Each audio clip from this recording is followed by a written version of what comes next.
ever Floodlit Grand Prix held in Qatar got underway, and it was the number 259 of Glenn Coldenhoff who stormed into an early lead. Dylan Ferrandis on the Rockstar Club Racing Kawasaki didn't fare so lucky, and he would have to go to the last chance race to be able to try and get a chance at qualifying in the main event.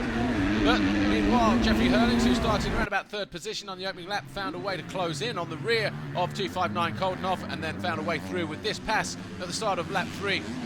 Once there, Jeffrey Hurlings never looked back. Unlike this guy, 737, Valentin Tellier, who won the qualifying race on Friday, he found himself in third, going out with some problems to the front end. And also struggling with the front end was the 911 of Jordi Tixier, challenging Mel Pocock, 8th position in the early stages of the race. Meanwhile, Glenn Coldenhoff found himself coming under pressure from Christophe Charlier. They were in second and third position. That's where they would finish, but the win would go to Jeffrey Hurlings on the Red Bull KTM.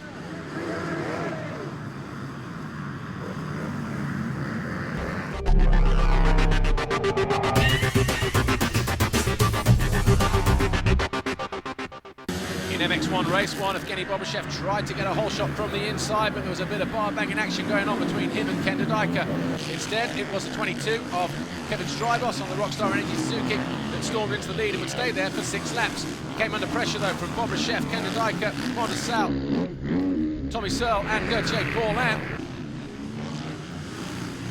Tony Cairoli started 13th on the first lap and then started to work his way through, passing the likes of Gauthier Paulin, Tommy Searle, Ken Dodika, and a few more en route to an eventual third-place finish. But Kevin Strybos, he led and then made 2 mistakes in consecutive corners and went from first to third on lap 6. And he found himself in a bit of a battle then, trying to hold on to a top 5 position. This was the moment Ken Dodika found himself coming under pressure and passed for the lead by Losail. And Gauthier Paulin, who started in 7th, had an up-and-down race, eventually coming home in 4th place. Tony Cairoli made this move on Evgeny Bobashev to storm into 4th position, but it was a win for Losail.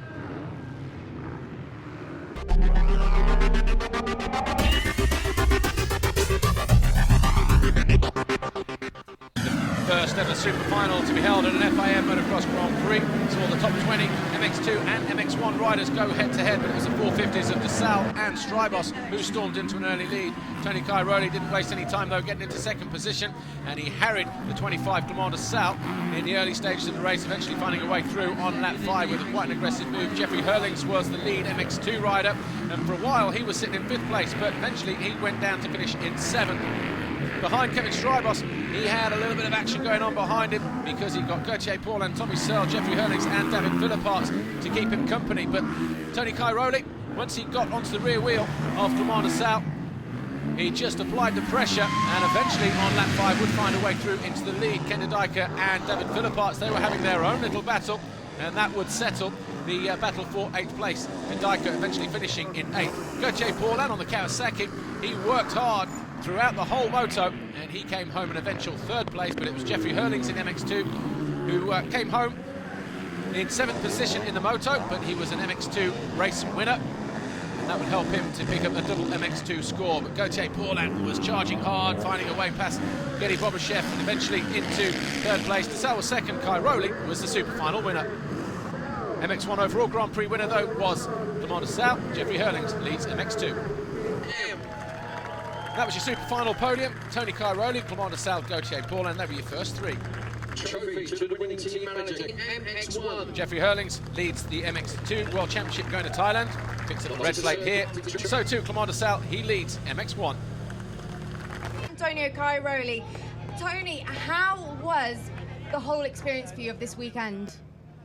Yeah, overall it was good. I mean, the track was nice and the preparation was these people here work really hard. Only short time they build up such a great circuit, and I'm glad to win, to be the first final winner. So prova, yes, and I think it's nice. Only a little bit disappointed for the first race, but overall I'm happy and good. Looking forward for the next race.